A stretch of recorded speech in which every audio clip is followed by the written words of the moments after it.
So on February 22nd, the Sundered Doctrine contest mode dungeon is coming back around for one more day, so you all have a chance to complete it. One of my members from Discord, Oro Borealis, said any plans to make an updated contest mode loadout guide for the makeup period on Saturday could make for a great video accounting for your experiences the first time through and everything we've learned since then about precision damage not working on the lock set, how the mechanics work, etc. I thought this would be a fantastic and fun video to make, so shout out to you, Borealis, for the suggestion. Also, this is probably a good time to have a shameless plug, but if you want to join our Discord server, all the links will be down below. And finally, if you want to see my full contest clear, that video is up on my channel, or if you even want to see the solo flaws clear, I also have one of those up as well. So with all of that experience, I hope I can give you all some great build advice so you can take it into this one-day Sundered Doctrine contest mode. I wish you all the best of luck if you are going to try to go for it, and I really hope you all enjoy the video. All right, jump right into it. I think what I'm going to do is go encounter by encounter and talk about the builds I use, just kind of give some advice, talk about what my teammates ran.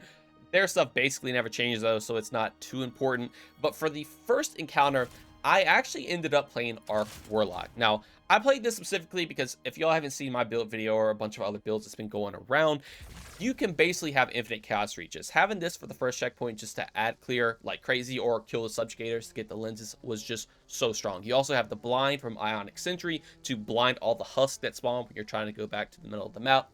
It is very, very good. Make sure you are running Geomax stabilizers with this so you can get the advantage of the Onyx Traces granting you extra super, your super lasts longer, all that sort of thing. But I also opted in to run Thunderlord and also non-denouement.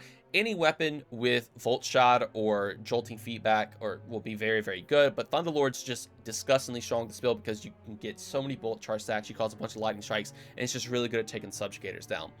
Honestly, that's pretty much all there is to say about this build. It is just a very, very strong ad clear build. I did run it Tenacious to freeze and slow enemies if I needed to. I never really used it too much. Honestly, just the non-denouement and the Thunderlord was covering me just fine, and all the ability spam you could do with this build between your grenades, Onyx Sentry, even your melee. All of this is very, very good. If you're curious about the fragments, resistance, so I can just have some extra protection, shock, so my grenades can jolt targets or ad clear, discharge, so when I collect Onyx Trace, I get bolt charges, and my arc weapons can also make Onyx Traces, and then frequency, so whenever I'm amplified, I get more bolt charge stacks, and if I melee enemies, I get more reload speed, so with ball lightning, it kind of plays into it really well. But essentially, you just want to get a ton of Onyx Traces, you're gonna get a ton of bolt charge stacks, and you can spam your super like crazy. Now, I do want to mention, because I did run it a little bit, I didn't end up completing it with this, but just know the Bleak Watcher build or with Getaway Artist is also very strong. I did use this to get my solo flawless clear. So again, just know Bleak Watcher, you can consume your grenade, you get the Arc Soul, you get the Bleak Watcher turret, you get Devour proc all the time between both of your turrets, not even just one of them. So both turrets will grant you Devour. Arcane Needle is also good at spread Unravel, Nova Bomb for damage. All of that sort, protection again for resistance, purpose for overshields, Facet of Courage because I can do more damage with my light abilities, Facet of Ruin, so my stasis turret shatters, does more damage, and I can get Radiant with Dawn because of Unravel. You're gonna get Transcendence a lot with this build, and pretty much the main weapons I ran here were Anarchy. For the whole thing, you can obviously swap this out for Thunderlord too. Ancient Gospel, this is just disgusting for ad clear between explosive payload and destabilizing rounds, and again Tenacious for just slow and freezing. If you want to run an area to grenade launcher, you could. But I think what most people are interested about is going to be the second checkpoint. But real quick, if you were curious about my teammates, our Titan was quite literally just running the Bolt Charge class ability with Cuirass Fallen Star, just insta-killing all the subjugators and just spreading Bolt Charge everywhere. If y'all haven't seen that build yet, I do have a video up on the channel. It is absolutely disgusting. And then our Hunter was pretty much just running Void the whole time, taking advantage of the new aspect and just having Tether to just tether a bunch of ads. And again, they ran these almost the entire time. Every single checkpoint we had a Bolt Charge class ability, and then also every single checkpoint we had a tether, invisibility, and all that sort if we needed it as well. But now let's jump into the second checkpoint. This is where things are going to get a little bit more interesting because obviously this is where most people got stuck on. So for me personally, I was running Cenotaph pretty much the whole time. If you don't have a way to create ammo in this checkpoint, you're not going to beat it. Now, at the time, I was running Sleeper, but if you do have Anarchy, I would honestly recommend using Anarchy over Sleeper because of the precision damage bug. But Sleeper is a very easy option to get the clear. It's going to be a pretty consistent 3-phase once you get, everything down.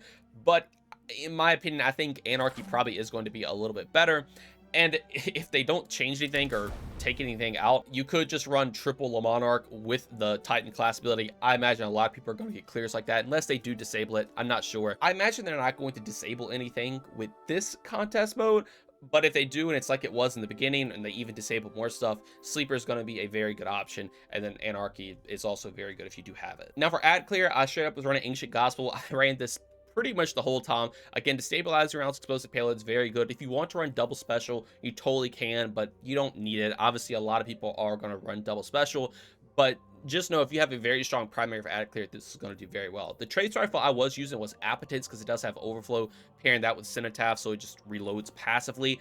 You never have to reload this thing at all. And I was just using this to mark ogres and knights and everything of the sort. Now, it is worth noting that we completely understand how the second encounter works now, so I don't think the second encounter is going to be as hard as it was on the first time contest mode was around, because a lot of the reason we were constantly getting ogres and knights spawn because we didn't really know what was going on. However, it is good to note that you may want to spawn knights every now and then so you can make ammo with Cenotaph. So it's still going to be worth using this, because if you don't have ammo, you aren't going to be able to beat the counter because you're not going to be able to three-phase it. So Cenotaph's still going to be a very good setup here. And the subclass I do run is just Dawnblade. I was running Well of Radiance with this. I also had a Healing Rift because I would throw a Healing Rift down on the staircase, let my team play around it. We would have a Healing Rift, and then we would also have our, Bolt Charge class ability. We would just absolutely destroy everything with a lot of survivability. I ran the Healing Grenade, also ran Celestial Fire because it's a ranged melee that I can proc Ember of Torches, so my teammates get Radiant. Also Ember of Benevolence, so anytime I heal or grant Radiant to my team, I get a bunch of ability regen.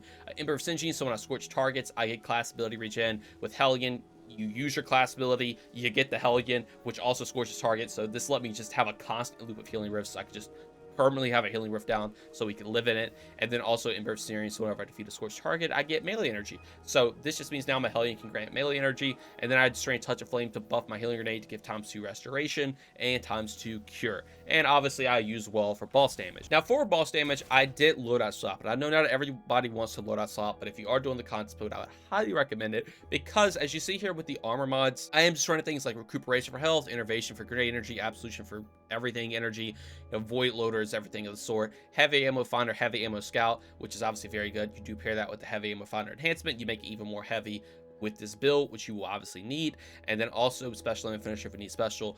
But if you do loadout swap, I ended up swapping over, kept everything the exact same, obviously, because you don't want to lose your super energy or anything like that. I do swap to a Supremacy for more boss damage if I do run out of sleeper ammo, but I swapped to Speaker Sight because what would happen is if my Well of Radiance would run out, that means I could throw a Healing Rift down, and then I could also have a Speaker Sight Healing Grenade also with us. So we're constantly just in that rift, constantly get healed by the Speaker Sight Grenade, and you're pretty much unkillable. It honestly is low-key tankier than the Well of Radiance, but you just don't have the damage buff. But the reason I am running Celestial Fire is so I can melee the boss, and then I can also proc Radiant to keep the damage buff going even after Well goes out. Again, with Benevolence, you're going to be able to chain these abilities literally all the time, so you could just always have permanent Radiant, always have permanent healing sources and everything of the sort. But with this, I do end up throwing a solar targeting on just so I can make Sleeper feel a little bit better. Powerful Friends Radiant Light so I can easily give armor charge to my team. Triple Solo Loader so I can reload Sleeper a lot faster. Triple Solo Weapon Surge so my Sleeper does a lot more damage. And then Triple Time Dilation so I have a lot of time for my Weapon Surge for Sleeper Simulant. So this is just the DPS swap loadout. It is the exact same build, except I just now take advantage of a Speaker Sight turret, and I get a lot more damage reload speed for my Sleeper. And then I would just swap back, and again, we would go back to making ammo, ad clear, and everything of the sort.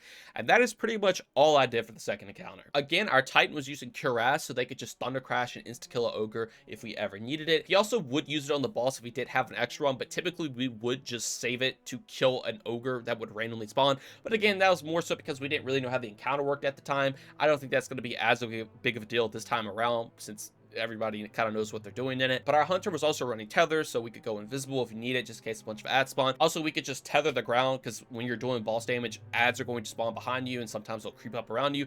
Well, when the ad spawned, you could just shoot the tether, and then you're good to go. You don't have to worry about the ads. That was literally the whole reason we were using it. If you want to run Nighthawk, obviously, for more damage, you can, but if you have enough damage, it honestly might be worth just running Tether so you don't have to worry about ads or anything of the sort. And now going to the third encounter, I basically was running again the exact same build, except I just had Speaker Sight on all the time. So you didn't really need ammo generation, in my opinion, for the third encounter if you are running Queenbreaker. We did have one person running Divinity. I was running Queenbreaker. Our Titan was also running Queenbreaker.